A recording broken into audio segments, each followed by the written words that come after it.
was actually a question coming out of spring and going into camp. Milroe ends up winning it. Seems to have very good command of this offense. Gets it out quickly, but makes a pick. It's intercepted.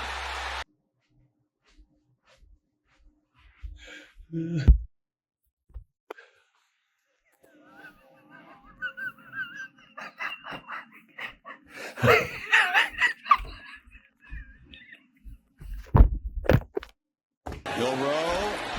Intercepted by Jared Thompson. His second mistake. He steps out.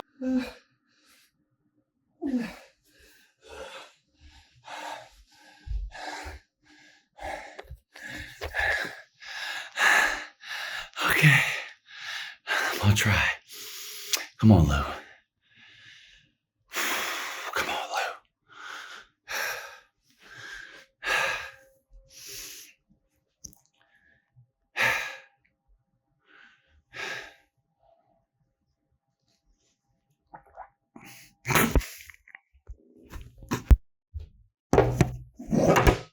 He'll roll.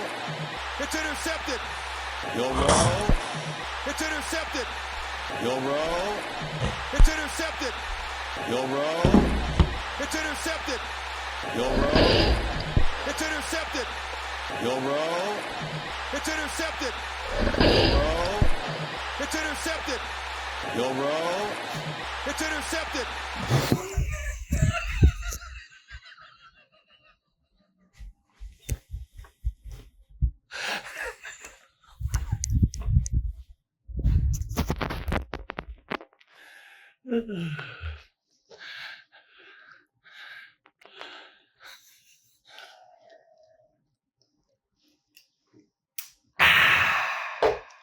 Good morning.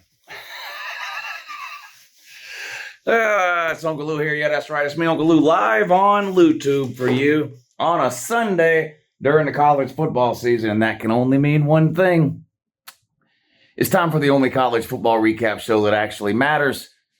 The Your Season is Over video, Week 2 edition for 2023, and yes, I've got all kinds of copious notes here. That's right. Lots of teams won yesterday, impressed people and all that. Lots of great plays. You can go pretty much anywhere else you want to and find out all about that. I mean, tune into any one of these podunk shows on regular TV that talks about how great everybody is. Million other YouTube channels that talk about how great everybody is. That's not what we do on this recap show. Nope. This is the point and laugh recap show. Get out of my way, Cup. No, one more sip.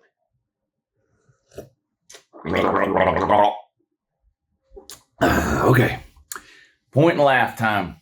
And man, God, I mean, the list was so long here, I probably could have put 10 or 15 helmets on there. We're going to talk about a couple of other teams besides these helmets, but these are just the ones that jumped out to me this morning. We might as well just start with Alabama. Sometimes I do the big game in the beginning. Sometimes I do the big game at the end. We'll just... eat your golden flake potato chips and then go home and beat the fuck out of your wife. I don't know. Why do Alabama fans think Forrest Gump was a documentary? Forrest Gump is not a real movie, man. It's not a real story. It's fucking made up. I don't know. Alabama fans think Forrest Gump is is like a documentary. Boy, Alabama, earliest you've been on this list in a while. Unfortunately, we got to leave your helmet upside down too. You know the rule.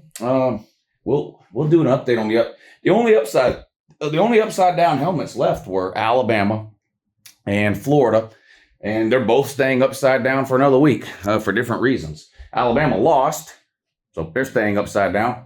Florida won, but it was against McNeese State. They got to beat a Group of 5 team. They got to beat a Group of 5 team before we flip it back the right way. Alabama's got to beat a ranked team. Can you do that? Can you do that, Alabama? Can you beat a ranked team? If you do, we'll turn your helmet back the right way. Anyway, everybody knows by now Alabama lost a game yesterday to Texas.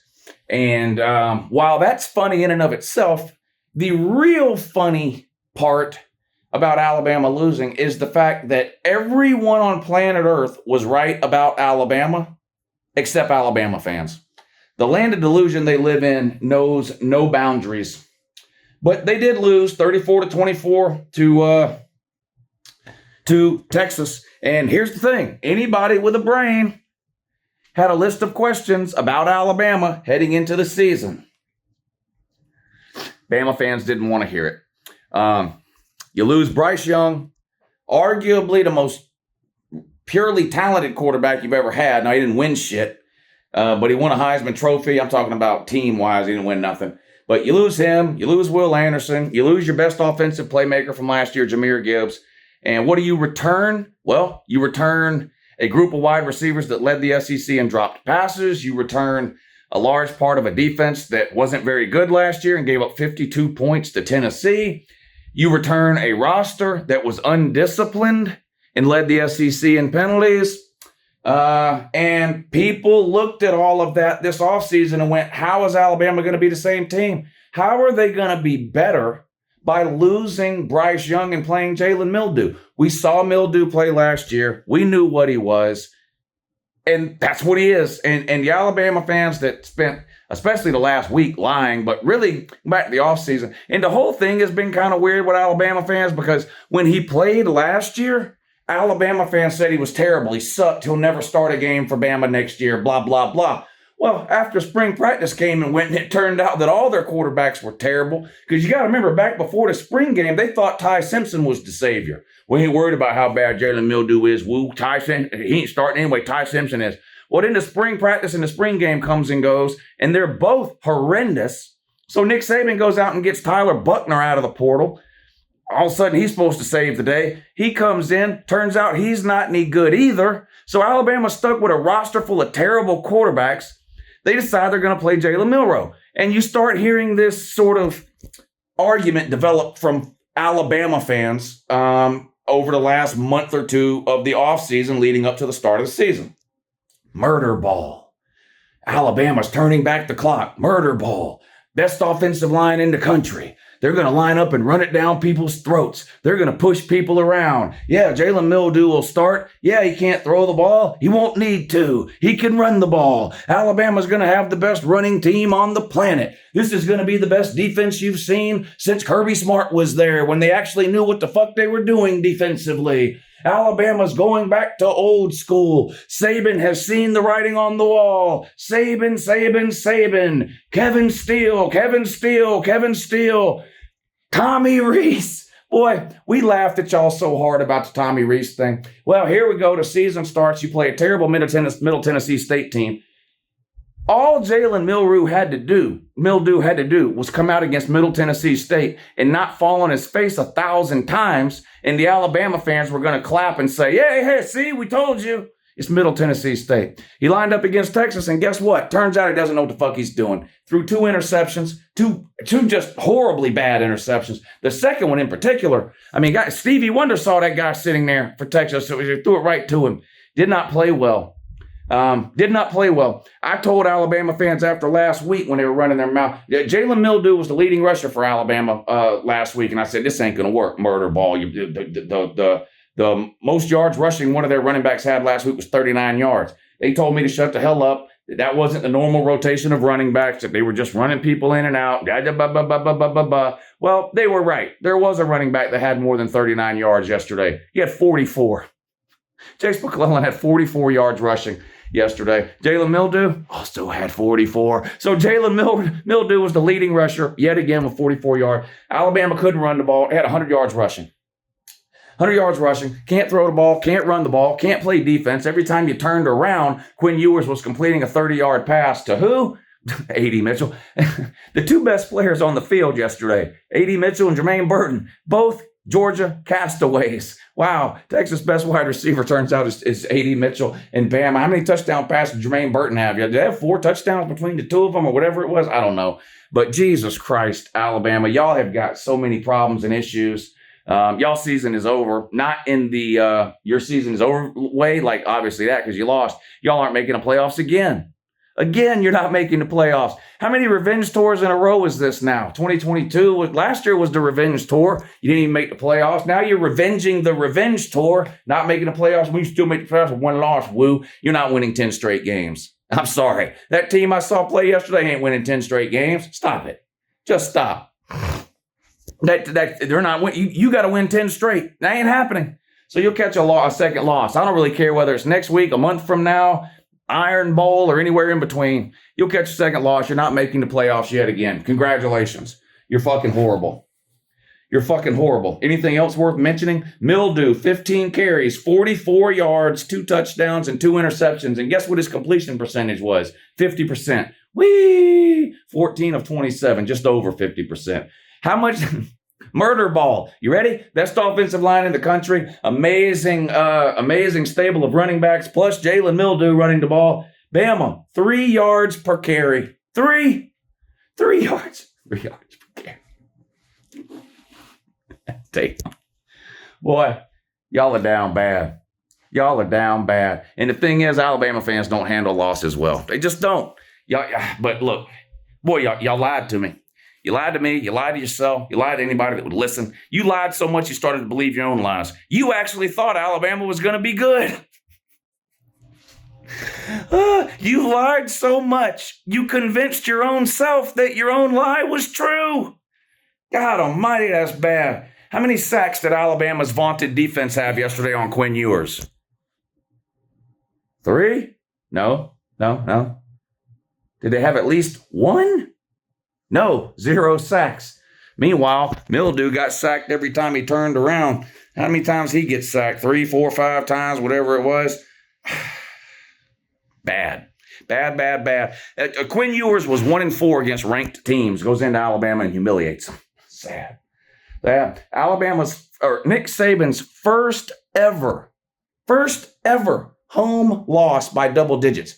Not at Bama, in his entire career. This guy coached Group of 5, coached Michigan State, coached LSU, coached Bama. This guy's been coaching for 40 years. First home loss by double digits. Congratulations, Alabama. Boy, damn irrelevant. Irrelevant.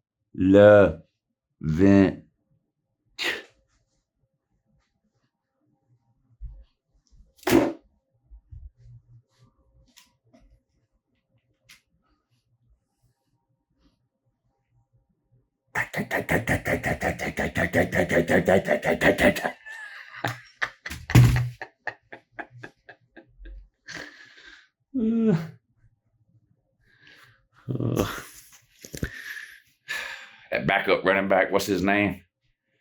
Binky Williams. Roydell Williams, Binky Williams. This guy's running around with a fucking pacifier. You better buy 85 of them fucking pacifiers for every player on the team, and then you better buy another 850,000 for all these dumb gump fans on the internet that won't stop crying about the ass beating they took yesterday at the hand of the Shorthorn. Wow. What a fucking joke y'all are. Speaking of Texas,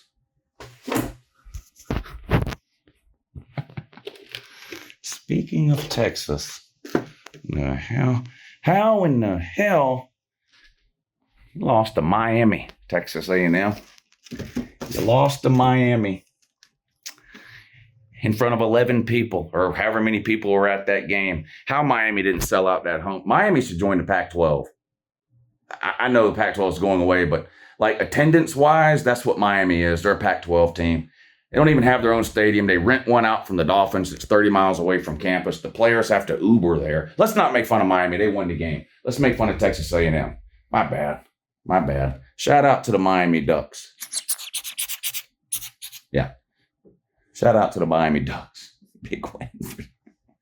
The U is back. The U and Texas are back in the same weekend.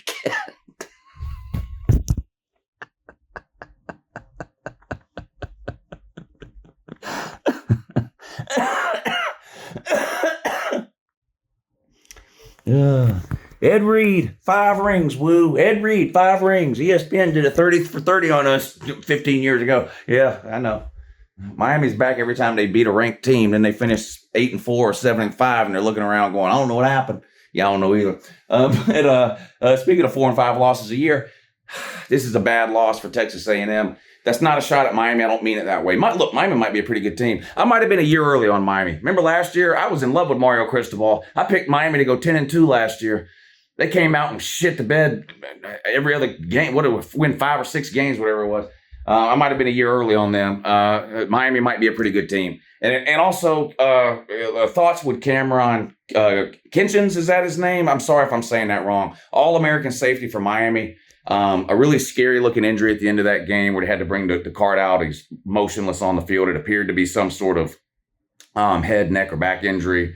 It didn't look good. The latest update I can find this morning from anything close to being official is that all the tests they've done on him have come back fine and that he seems like he's going to be okay. So it looks like he might have dodged one here, maybe just like a really bad stinger where he just was paralyzed for a brief period of time. Not to compare anything that any of us have ever gone through to what happened to him yesterday, because again, I don't know for sure, and I hope it's 100% recovery and he can play next week. But I played football from the time I was 5 years old all the way up through high school.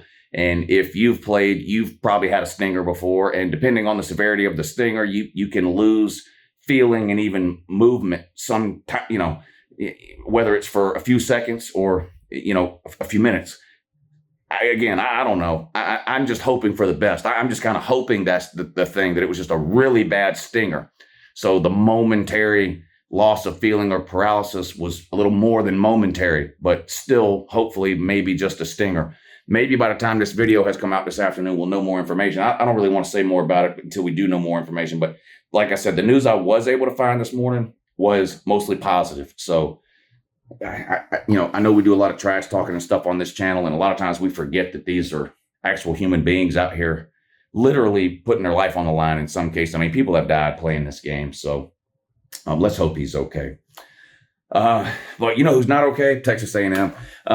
Now, I'm torn. I'm going to be honest with you. I'm torn on this game in the same way I was torn on the LSU Florida State game. Yeah, this is a point and laugh video. It's funny anytime somebody loses, and ha ha ha, Texas A&M lost again.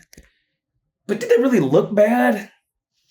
Well, in a way they did. But what I mean is, like, their offense looks okay, right? Like, their offense played okay.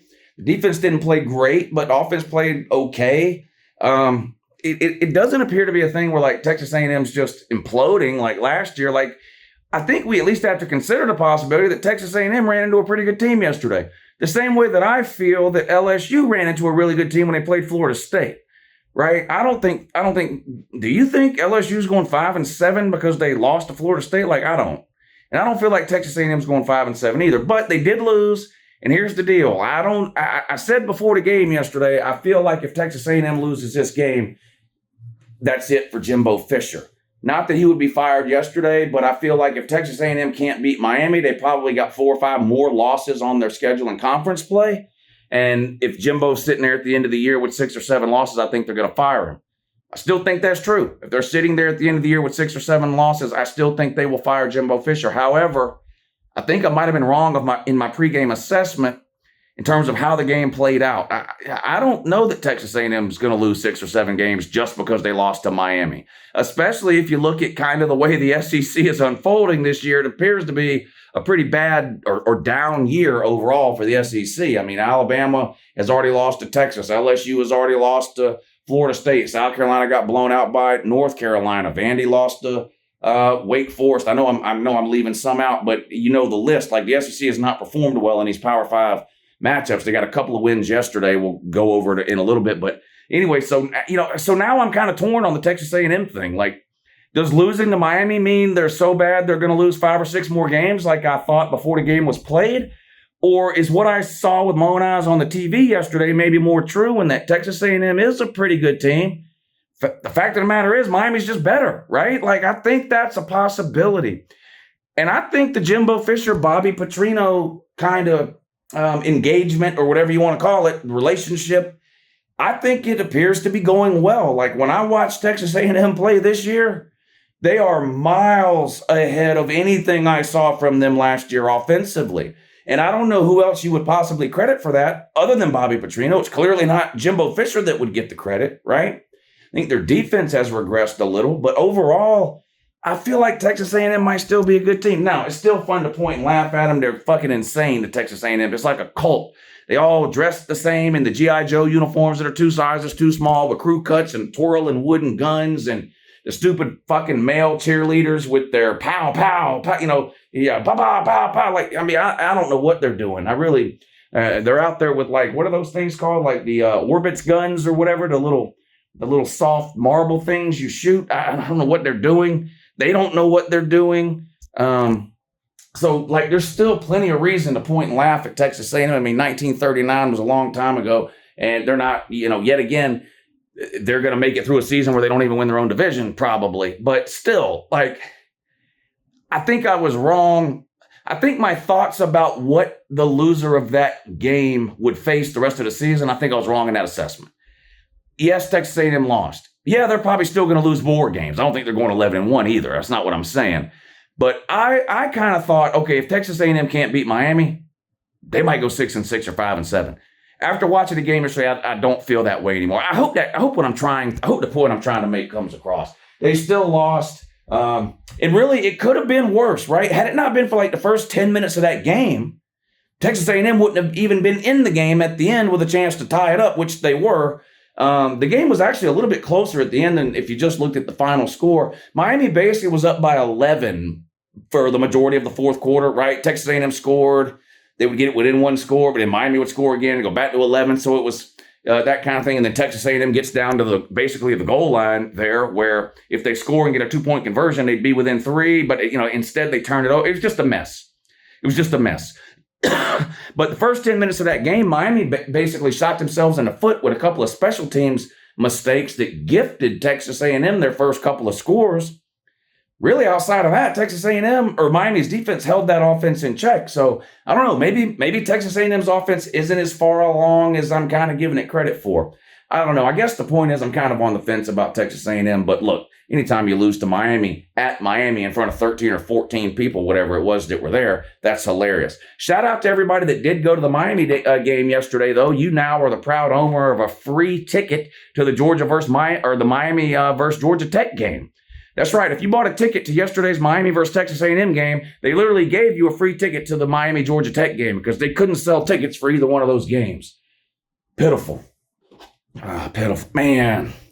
Boy, I guess I was wrong again here. I was high on Wisconsin this year. And look, again, let's give Washington State a little bit of credit, even though this was a point and laugh video.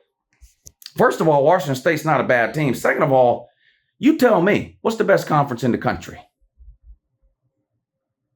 It might be the Pac-12. Maybe we'll talk about that at the end of the video. But Wisconsin did lose on the road to Washington State 31-22. And, Luke Fickell takes over at Wisconsin there. Got a win last week. Looked good last week, too. Never really able to get it going yesterday offensively on the road at Washington State. They come up with a loss there.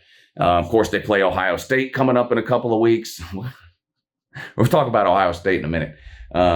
Shout out to them on a huge win over whoever they played yesterday, though. But we'll get to them in a minute. But, yeah, Wisconsin lost, and, they play Ohio State. They're in the Big Ten West. But, who's the best team in the Big Ten West? Who is it? Can someone please tell me? Is it Purdue again? Please tell me it's not. Iowa? Who?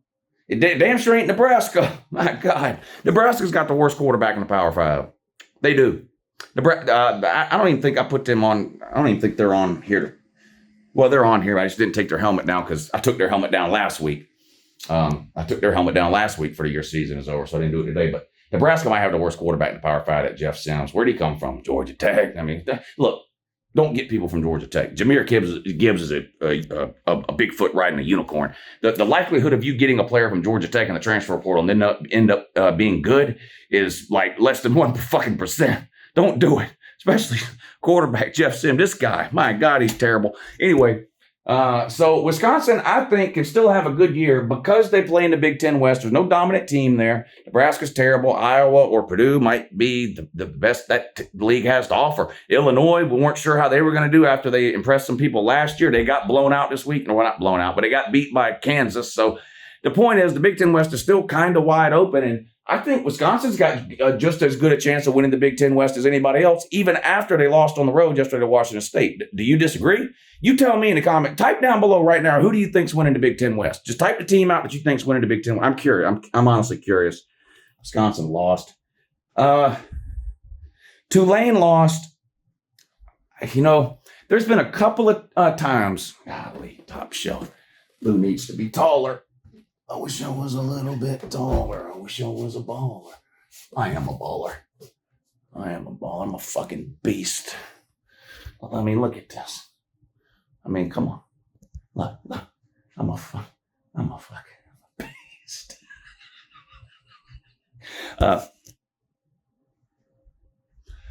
There's been a couple of times where I almost put a winning team on the "your season is over" table, and I almost did it today with Ole Miss.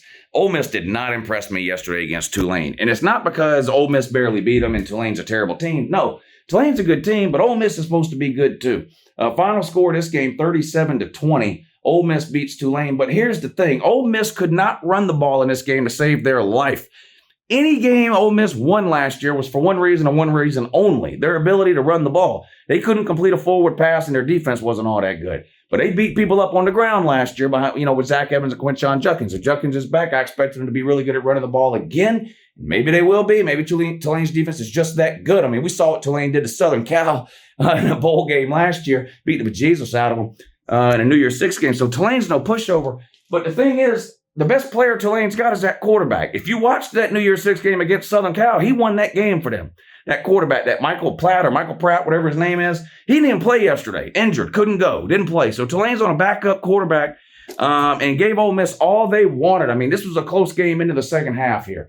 And Ole Miss just couldn't get anything going offensively. Like I said, they ran for less than what did they run for? Did I write? Wasn't it like 80 yards or something? It can't be right. They ran for 89 yards. Look, Lane Kiffin's the most overrated coach in the country, period. Now, some people say, no, it's Jimbo Fisher. Look, there's more people that think Jimbo Fisher's a terrible coach than there is that think he's a good coach. Now, maybe Jimbo Fisher was overrated a couple of years ago, but people's eyes have been open to him. People still are under the impression that Lane Kiffin is some kind of magical, amazing head coach. He's not. The best win this guy has is against Indiana in an Outback Bowl that nobody watched. Like, all Ole Miss does is go out and lose to good teams. But they somehow managed to hang on and beat Tulane. So congratulations, I guess. 89 yards rushing. You got 19 quarterbacks. I don't know if any of them know what they're doing. I get Jackson Dart's the guy that plays, but I don't know. I just wasn't overly impressed with Ole Miss yesterday, especially once I found out that Tulane quarterback wasn't starting. I didn't even think this thing would be close, but it was. Boy. Ole Miss got to take a trip to Athens, Georgia later this year, too. Oh, God. I don't even know why I'm... Look, it wasn't a lot of games worth talking about anytime I start to reach for an Iowa or Iowa State helmet. But Iowa State did lose yesterday in the Corn Bowl or whatever they call it, Iowa versus Iowa State, 20-13. All right, so ha, Iowa State, you're terrible. Your season is over. You lost. Iowa State sucks. Okay, now, Iowa, the fuck are y'all doing, man? Yet again, another year, here we go, and y'all can't fucking score. I've never seen anything like this in my life, but I think most people are aware now, but Kirk Ferentz is the head coach of Iowa. Congratulations on his 200th win, I guess, but that he got yesterday, but he's the head coach at Iowa. His son is the offensive coordinator. Now, Iowa has had one of, if not the worst offenses in the Power 5 year after year after year after year after year after year after year. Yeah, they got an amazing defense, and that's great. But if you ever wonder how come Iowa gets to 8 or 9 wins and then keeps bumping their head on the ceiling, it's because of Kirk Ferentz. Son and this offense, Brian Ferentz, I think is his name. But anyway, it's just absolutely horrendous. Well, there was a lot of pressure on Iowa and Kirk Ferentz and the administration last year to make a change at offensive coordinator. Kirk Ferentz didn't want to do it. And do you blame him? How are you going to fire your son? That's why you don't hire relatives. Oklahoma's still picking their defense up out of the gutter because Bob Stoops hired Mike Stoops 10 years ago, and Lincoln Riley didn't have the nuts to fire him until it was too late. They're still dealing with that shit. So, and this is what's happened with Iowa's offense. So the Iowa administration, Kirk Ferentz, and his son, the offensive coordinator, agree to a deal in the offseason. If Iowa doesn't average 25 points per game or more, basically he's fired at the end of the year. And they only have to pay him like minimum wage or something. And then if he scores over that, he gets to stay on as offensive coordinator and gets a raise. Well, through 2 games, they've scored like 33 points. They're currently averaging like 15 or 16 points a game. And here's the deal. Somehow they got it worked out where defensive touchdowns count towards the number that Brian Ferentz, the offensive coordinator, has to hit. Well, they scored a defensive touchdown yesterday. They score like 5 or 6 defensive touchdowns a year at a minimum. They somehow got that worked into the contract where that counts. So they won 20-13. One of those 20 points, one of those touchdowns was a defensive touchdown. They scored 13 points offensively. So through 2 games, they're averaging like 16, 17 points a game. They've yet to hit the 25 mark, not once. They've played 2 games. They haven't hit that 25-point mark, not once. Iowa. I don't know, man. I don't know. What else was on here? NC State. NC State lost to Notre Dame. And to me, that's not really the story. Look, I'm going to be honest with you. Maybe it's because it's early in the season.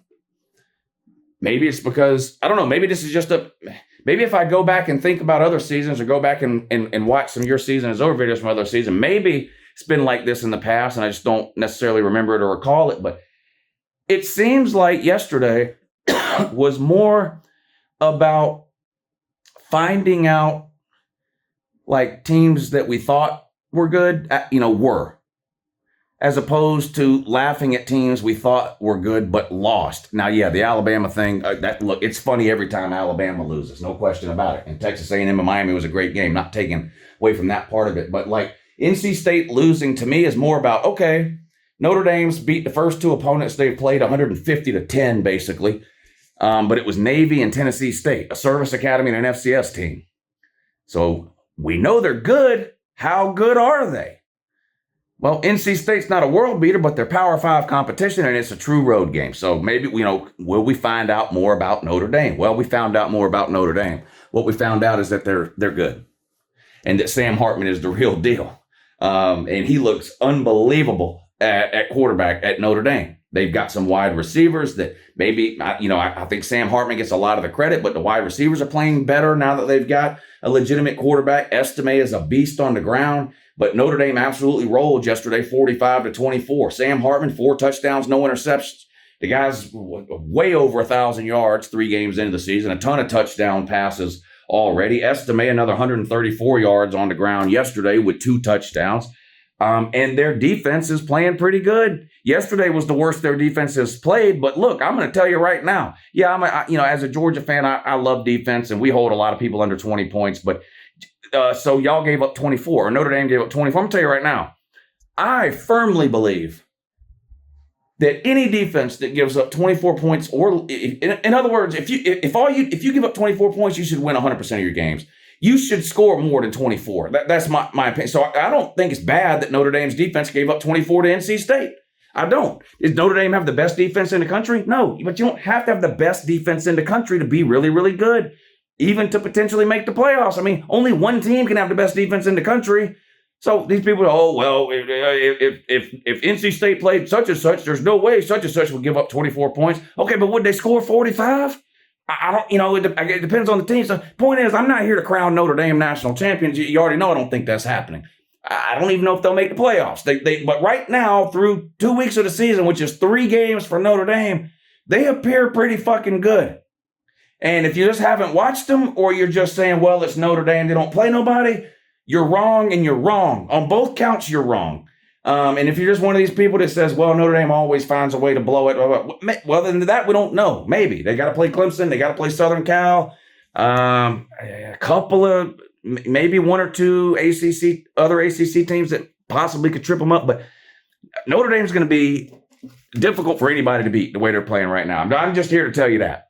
So I know a lot of people still doubted them after Navy and Tennessee State. And there's going to be people that still doubt them after NC State. And again, I'm not here to tell you they're going 12-0 and making the playoffs and then winning it all or what. I am here to tell you they're better than I thought they would be in the preseason. I'm here to tell you that. I think I had Notre Dame in. Did I have Notre Dame at 9-3? I either had them at 9-3 or 10-2. They play Ohio State coming up. They play Southern Cal coming up. They play Clemson coming up. Can they run through that? We're going to find out. I had them at 9-3. Right now, to me, and then based on what else I've seen around college football too, they look better than 9-3 to me. So take it how you want. But yeah, NC State, don't turn your back on the Wolfpack. Okay. That 19-hour rain delay or whatever it was in that one too. Somebody else said, what is that? You don't know? You don't know what it is? Yeah, that's how it is. Nut State. This is Nut State. Ball State. Nut State. Georgia beats the soul out of Ball State yesterday. People are running their mouths. I don't understand, y'all. I don't get it. Is some Georgia fans doing it, and then some fans of other teams doing it? I don't know what y'all are seeing from Georgia that's making y'all go, well, they're 8-4. It ain't no good. I don't understand. Georgia didn't score in the first quarter yesterday. Did you watch the game? Did you watch the game? Georgia gets the ball. They drive all the way down the field. Miss a field goal. Now, that's bad. But not like Georgia went 3 and out. Anyway, Georgia wins huge, 45-3 or whatever it was. Spread was 42, so they hit the number. The spread was 42. They won by 42. Week before that, they won 48-6, whatever it was. People telling me every day Georgia's winning 7 or 8 games, losing 4 or 5. I don't know what you're seeing. I don't know what you're watching. Mike Bobo don't really know. Last year we beat Samford. Okay, so we played an FCS team last year. Samford, Samford. Samford. We've played an FCS team this year. UT Martin. We beat UT Martin this season, 48-6. We beat Samford last year, 33-0. Did that somehow? I mean, did we lose 4 games last year? I think beating somebody 48-6 is beating them worse than 33-0, ain't it? I think it is. We played a Group of 5 team last year, Kent State. We beat them. What was the score at? 38-22, something weird like that. 36-22. Beat them by about 2 touchdowns. Y'all made fun of me about it all year. Played Ball State, beat them 45-3. A Group of 5 team. I don't know what you want Georgia to do. I don't know what you want Georgia to do. Well, y'all mad too. Rankings come out today. I had people telling me yesterday, this team's going to be number 1, that team's going to be number 1. Georgia. Now, none of them would bet $1. None of them would bet $1. Georgia's going to fall in the rankings. The rankings come out sometime after I'm filming this, but probably before you're watching it. Can somebody tell me down below who's ranked 1 in the rankings that came out today? I'd be curious to know. Thank you. Thank you. Georgia plays South Carolina this week. Georgia don't play nobody. Georgia don't play nothing but cupcake. Woo. You all play cupcakes. You just play them at different times, man. Stop your crying. Stop your crying. Alabama plays an FCS team and a Group of 5 team. Another one on top of the one they already played. So stop. Ohio State played, who did Ohio State play yesterday? Can somebody tell me? Youngstown State. What are they? An FCS team. What was the score? Glad you asked. Ohio State. 35-7. Am I supposed to run around now saying Ohio State's going 6-6 because they only beat Youngstown State 35-7? What is wrong with you people? I'm serious. What's wrong with you? Tennessee fans and Ohio State fans are the 2 most guilty parties here. Tennessee fans and Ohio State fans have spent the last week telling me Georgia's going 6-6 or 7-5 because we only beat UT Martin 48-6, an FCS team. Ohio State then comes out this week, plays an FCS team, beats them 35-7. Not nearly as bad as we beat our FCS team. Tennessee comes out and had to score a last-second touchdown right before halftime just to take the lead. Did I write this down? Oh, I did write this down. Tennessee gimmick uniforms. Yeah, well, maybe we'll talk more about that. Tennessee, boy, they switched the uniform up. Results on the field are the same. 1998 forever. Cry. Did I not write this down? Tennessee and Austin P. They beat Austin P by a couple of touchdowns or whatever it was. Point is, it's an FCS team. They didn't beat Austin P as bad as Georgia beat UT Martin. We beat UT Martin 48-6 last week, and people all over the internet telling me we're losing 4 and 5 games, mainly Ohio State and Tennessee fans. They then play FCS teams this week and don't beat either one of them nearly as bad as Georgia beat their FCS team. And I'm assuming they don't think it matters for their team. I don't know. I have seen some Tennessee fans and Ohio State fans actually both complaining about their offenses. I don't give a fuck what Ohio State or Tennessee does against Austin Peay or Youngstown State. Neither does the coaching staff. The score, listen to me. When you're a top 10 team and you play an FCS or a bottom feeding group of 5 team, one of these games where your coaching staff knows, look, you don't think Tennessee could have beat Austin Peay 100-0 if they wanted to? Yes, they could have. Could Ohio State have beat Youngstown State 100-0 if they wanted? Yes. Could Georgia have beat UT Martin 100-0 if they wanted? Yes. It would have been easy. You find some sort of matchup where you have a huge talent edge, whether it's a certain wide receiver against a certain, whatever it is, and you just exploit it play after play after play after play after play. But why don't these coaching staffs do that? Because you know how much that improves your team to do that? 0. None. So you know what these coaching staffs that know what they're doing do when they play a UT Martin, a Ball State, a Youngstown State, an Austin Peay? They rotate as many fucking players into the game as they can. Why? Game reps, experience, get the nerves out of playing in front of 100,000 people for the first time. They try new sets, new formations. They try different combinations of O-linemen at different points in the game to figure out which group of O-linemen works together best in which situations. They try different wide receiver combinations. They try some 2 tight sets. They try some 1 tight 3 wide sets. They're literally practicing against another team in live football on television. That's what they're doing. That's what they're doing.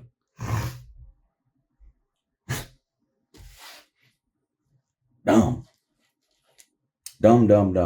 Texas Tech and Oregon lost a lot of the hype because Texas Tech lost last week, but ended up being an amazing fucking game. Unbelievable game. Oregon had to outscore them 20-3 in the 4th quarter just to win by 1 touchdown. Unbelievable game. Unbelievable ending. Close, but the whole game was close. And like I said, Oregon kind of exploded there in the 4th quarter, outscoring Texas Tech 20-3 in the 4th quarter to win the game. I think 38-30 was the final score. And then Oregon tried to blow it at the end. God, if you watch the game, you know what I'm talking about. But the other team's like basically in Hail Mary mode with 20 seconds to go. And Oregon let a wide receiver get behind all their DBs. And he caught the ball down around the 15-yard line with 1 second to go. So Texas Tech actually had one play from like the Oregon 15 or 20-yard line, a pass into the end zone that had they got it, they then would have went for 2 and could have forced an overtime situation, but didn't happen. Speaking of overtime, though, Utah and Baylor, that was a close game too. Actually, it might have been the Utah Baylor game. I think it was the Utah Baylor game that had that blown coverage. It might have been the Utah.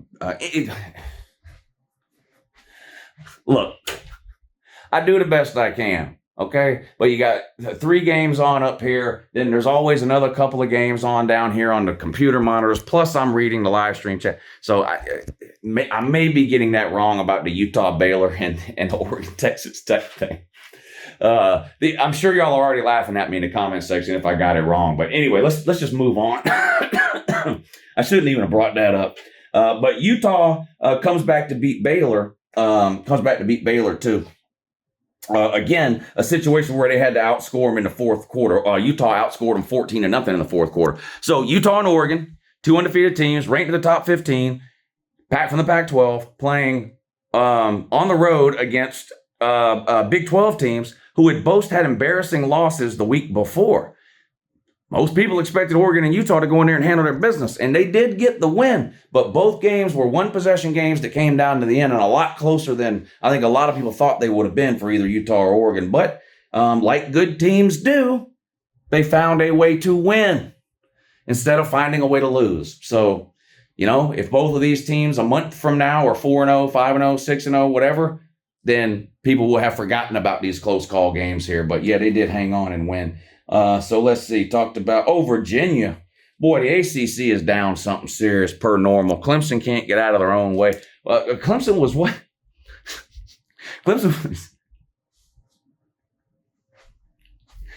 Clemson was losing to Charleston Southern for a while in the first half. Now, we all knew what was going to happen in the second half.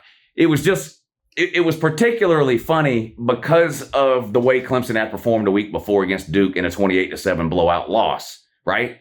They then come out the following Saturday and they're getting beat. You see the thing scroll across the bottom of your screen. They're getting beat by Charleston Southern. It was hilarious. Cade Klubnik threw a pick 6 early in that game, and the Tater fans were coming unglued. Clemson ended up beating them 60-something to. I mean, it was a blowout in the end, but the first half was hilarious to watch because Clemson had lost to Duke the week before, and then Virginia comes out and loses to a dead president. This might be the saddest loss of the day. They lost to James Madison. Well, James Madison, good Group of 5 team.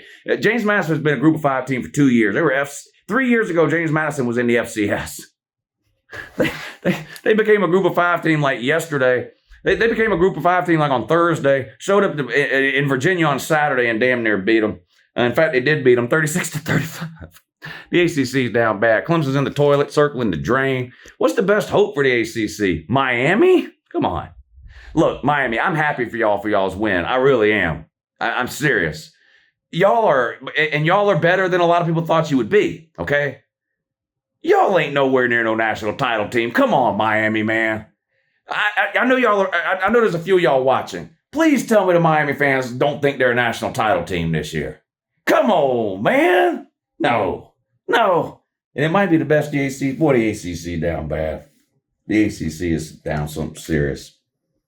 No wonder everybody wants to leave the ACC. They're circling the drain. Iowa State talked about that.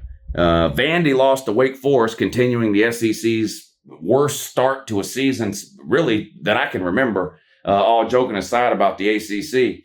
Look, if you're a fan of an SEC team or you're somebody that's been bragging about how dominant the SEC has been over the last 25 years, 100% true, by the way, you have to be able to admit when things don't go well for the SEC, and they're not going well for the SEC this season. They're just not. Overall, as a conference, you still have a couple of teams in the SEC who could potentially be really, really good, who could be playoff teams or playoff contending type teams at the end of the year. But in terms of top to bottom, look, one of the things we brag about all the time is our record against the other Power 5 conferences.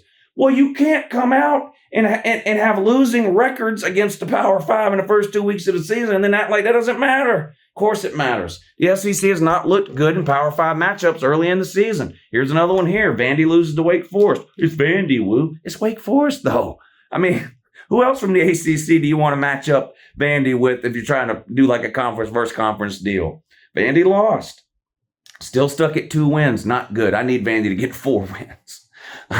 I bet on Vandy over 3.5 wins this year. I need Vandy to find a way to get 4 wins. Come on, Vandy. You just got to win 2 more games. You can do it. Stanford played Southern Cal. I almost put the Stanford helmet down here. Not because they lost. They lost, was it 56-10? Yeah, 56-10. Caleb Williams, 19 of 21. Basically just out there playing with folks. 19 of 21, 3 touchdowns, no interceptions. You know what the score at halftime was? The final score was 56-10. You know what the score of this game was at halftime? 49-0. 49-0. They scored 3 touchdowns in the first quarter and 4 touchdowns in the second quarter. That freshman Branch had a special teams touchdown in the game yesterday. He went nuts. Of course, Caleb Williams, Marshawn Lloyd looks good running the ball. They've got wide receivers all over the place. And they held a Power 5 opponent to 10 points. Make of that what you will. It's Stanford, but make of that what you will in terms of Southern Cal's defense. Arizona and Arizona State lost. To who? Well, Arizona lost to an SEC team. Boy, Pac-12 down bad. No, Pac-12 might be the best conference in the country this year. Anyway, we can argue about that later. Arizona lost to Mississippi State 24-31. You've been watching Mississippi State under Mike Leach, right? They still got the same quarterback, Will Rogers. The guy averaged 60 passes a game last year. 50, 60 passes a game. They didn't even try to run the ball. You know how many times they threw the ball yesterday, Mississippi State? Will Rogers had 17 pass attempts. You talk about turning an offense around overnight in terms of a philosophy. That's what Zach Arnett has done at Mississippi State. 17 pass attempts for Will Rogers. That was one quarter last year. But Mississippi State gets the win. Shout out to them. They beat Arizona. Oak State beat Arizona State 27-15 in a one of us has to win game. Ended up being Oklahoma State, who has not impressed me early this season, by the way. Cal's in the Pac-12. I'm sure they won. Nope, they lost. Who'd they lose to? Holy shit, an SEC team. Auburn goes out west and beats Cal in a game that nobody watched. Came on at 10:30 at night. I watched the first half. It put me right to sleep. Final score of this game ended up being Auburn 14, Cal 10. I saw that score this morning. I thought I was looking at the Iowa State score, but nope, that was Auburn and Cal. Auburn's not going to be great this year. They got major quarterback problems. Hugh Freeze can be a good coach, but he's the type of coach that has to have a specific type, style, and talent of QB, and right now he doesn't have that. I've been as complimentary as I can be about Hugh Freeze in terms of his coaching abilities, because honestly, I think he's a piece of shit human being. But I have stated that I think he's a massive upgrade over Brian Harsin in the football coaching category, and that he will make Auburn a better team than they were in Brian Harsin eventually. I don't know if it'll be this year, though. He's got to have a quarterback that can run his system, and right now they don't have that. Peyton Thorne played. I saw Robbie Ashford in the game. He plays all over the place, though. But anyway, they're just not a good team offensively, but they did get the win 14-10. They're 2-0. They played Texas A&M in 2 weeks, and then they played Georgia in 3 weeks. I wonder how that's going to go. I don't know. Georgia's going 6-6 because they only beat UT Martin 48-6. So I'm guessing Auburn's one of those 6 losses that Georgia's getting. I don't know. Play South Carolina in 2 weeks. I don't know. Are we losing that one too? Typer Trolls? Let me know. What else happened yesterday? App State and North Carolina. I demand a federal law that requires App State and North Carolina to play every single year. These games are unfucking believable. Y'all remember this game last year? 60 points were scored in this game last year in the fourth quarter. Just in the fourth quarter. App State scored 40 points in the fourth quarter last year. Didn't have anything crazy like that yesterday, but the ending of this game was absolutely unbelievable. Now, it ends up going to overtime, okay? But before it went to overtime, North Carolina and Drake May get the ball back with like a minute to go, and I'm thinking, I trust Drake May here. He's going to take North Carolina right down the field. They're going to kick a field goal as time expired. Game over. North Carolina's going to win. Well, North Carolina comes out on the field. Drake May takes them right down the field into field goal range. North Carolina comes out, kicks a field goal as time expired, but it's no good. But don't worry, App State called timeout right before the ball was snapped, but they went ahead and snapped it, and the field goal kicker kicked it. Yanked it to the left. Terrible kick. But don't worry, App State called timeout, so you get a do-over. You get to do it again. Field goal man comes back out. They line up, snap, hold, kick. Yanked it left again. It looked like a replay. I thought it was a replay the first time I saw it. Missed the kick twice in a row. We go to overtime, but North Carolina does end up winning in overtime. They scored a touchdown in the second overtime, I believe. It was... the App State got the ball back with a chance to tie, but couldn't do it. Incomplete pass into the end zone on fourth down. Game over. North Carolina hangs on to beat App State 40-34. What else do we want to talk about here? West Virginia won a football game yesterday. Now, it was against something called Duquesne, but look, there ain't going to be very many wins for West Virginia this year. Probably 3 or less. So every one they get is huge. Shout out to West Virginia for beating something called Duquesne, which is actually spelled Duquesne. So shout out to West Virginia for beating Duquesne.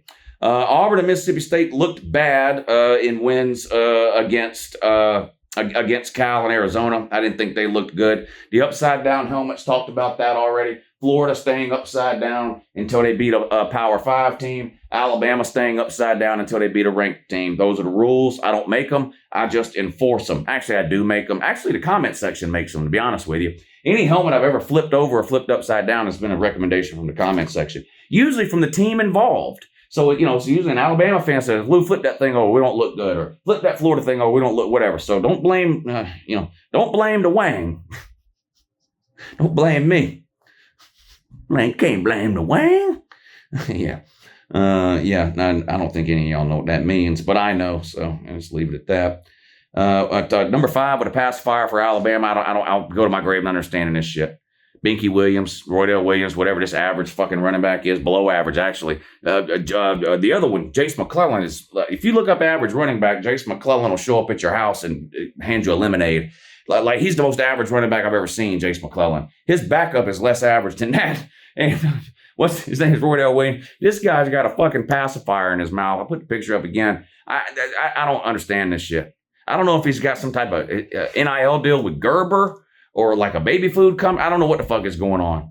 But every time I saw this, I wanted to yank that binky out of his mouth. You're a grown man. You're a grown man. Are you teething or something? What the fuck, man? Motherfucker teething. I don't know. What is this? I can't read that. Oklahoma beat SMU 28-11. And they're still complaining because they won but dropped in a poll last week or whatever. SMU's not any good. Oklahoma beats them 28-11. SMU actually outgained Oklahoma. But they got the win. They're 2-0. Ain't no sense in hounding on that, I guess. Is Michigan a passing team? Yes, at least through the first 2 weeks they are. Donovan Edwards has disappeared off the face of the planet. If anybody finds Donovan Edwards, let me know. Or more importantly, let Michigan know. They've been looking for him for 2 weeks. Blake Corum is there. He looks okay. But J.J. McCarthy is on fire. I'll put it to you this way, and I'm not saying this is going to be the case at the end of the year. Through 2 weeks, Michigan's passing game is miles ahead of Ohio State's. I'll tell you that. I'll tell you that right now. J.J. McCarthy might be a better quarterback than anything Ohio State has. Boy, that's bad. Penn State 63-7 over Delaware. 300 yards rushing for Penn State. That's not a surprise. Drew Allar is a good quarterback. Penn State's at this point, I'm going to be shocked if Penn State loses 2 games. So pick the game. They're going to beat one of Michigan or Ohio State, I think. They look legitimate to me. They look legit. And they've got a legit quarterback. They play good defense. They can run the ball and play keep away if that's what they need to do. If they find themselves behind 7, 10, 14 points, they've got a quarterback that can throw them back into the game. They're a legit team. At this point, after seeing what I've seen of Drew Allar for 2 weeks, if they go 10-2 again this year, it will be massively disappointing, I think. UGA, let's see, what does this mean? UGA 19 wins in a row. Wow. Unreal. Almost unbelievable, but not quite. 19 wins in a row. Who can tell me the average score over Georgia's 19-game winning streak? Average score. This goes back to the 2021 playoffs. So Georgia lost in the SEC championship game in 2021. They've not lost a game since.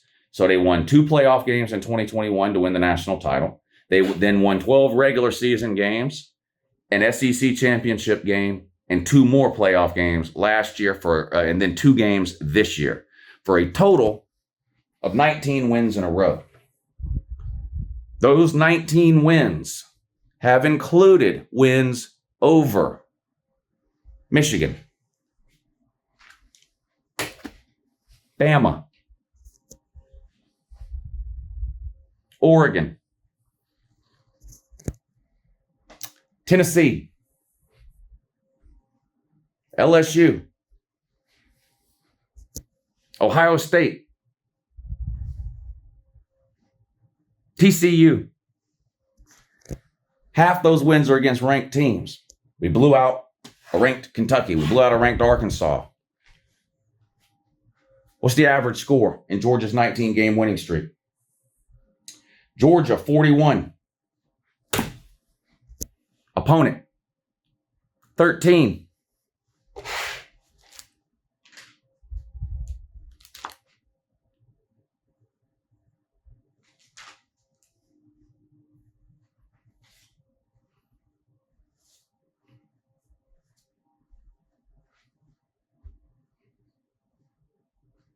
How many teams have gone 12-0 3 seasons in a row? 3 undefeated regular seasons in a row. 12-0.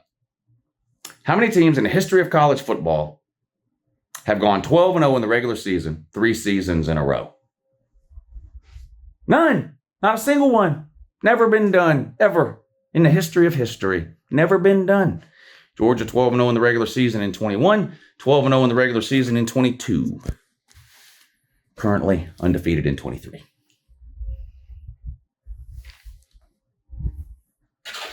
I'll show y'all a little bit too much shoulder there. I don't want y'all to get excited. Cover up, Lou. This is a kid's show. This is a kid's show. What else are we going to talk about here? I don't fucking know or care. I do care. That was a lie.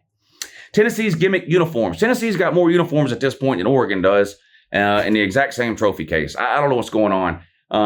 It seems like every other week Tennessee's doing a uniform gimmick. I had some Tennessee fans get mad at me the other day and accuse me of some things, which I've been accused of a lot lately, but said, basically called me racist because I guess the Tennessee gimmick uniforms from yesterday are to honor, was it their first black player or whoever it was? First of all, I didn't know that. Second of all, I don't give a fuck what it's for. It's a gimmick uniform. Like when I say gimmick uniform, it's alternate uniform. It was an alternate uniform. And Tennessee's got, at this point, 12 or 13 of them. It's ridiculous. Pick a couple of uniforms and roll with it, dummy. How about that? Fans get excited for no reason. Y'all going to check her kneeling when Georgia comes up there to beat you in November? Please, oh God, I hope y'all do. Please check her kneeling. I want y'all to check her kneeling and wear a gimmick uniform. Both. And I want you to play that fucking creepy ass, old as dirt fucking dried up lady that sings that dusty ass version of Rocky Top. I want checker kneeling. I want gimmick uniforms. And I want that old ass dusty 200-year old cripple looking lady that sings that creepy ass version of Rocky Top. I want all of that. I want all the smoke. Do want all the smoke. Yeah. Shout out a little baby and a little dirt. Who the fuck is that? What else? Washington looks good. Beat Tulsa 43-10. Michael Penix 400 yards again. Another 3 touchdowns. Tennessee 30-13 over Austin P. 13-6 at halftime. And again, they scored a touchdown with 2 seconds to go in the second quarter. It was only, just to get a lead at halftime. I guess that means you're losing 5 or 6 games because that's what you told Uncle Lou when we beat something called UT Martin 48-7. Again, I'm not going. I spent enough time educating you on that.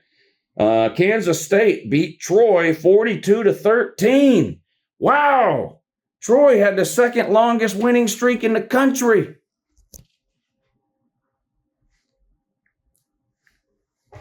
Georgia's got the longest winning streak in the country. Do we have the longest home winning streak now, too? Alabama, man. Clemson, man. God damn. Clemson lost a home game to South Carolina last year, snapped their home winning streak. Bama comes out and says, we're gonna lose to a Big 12 team.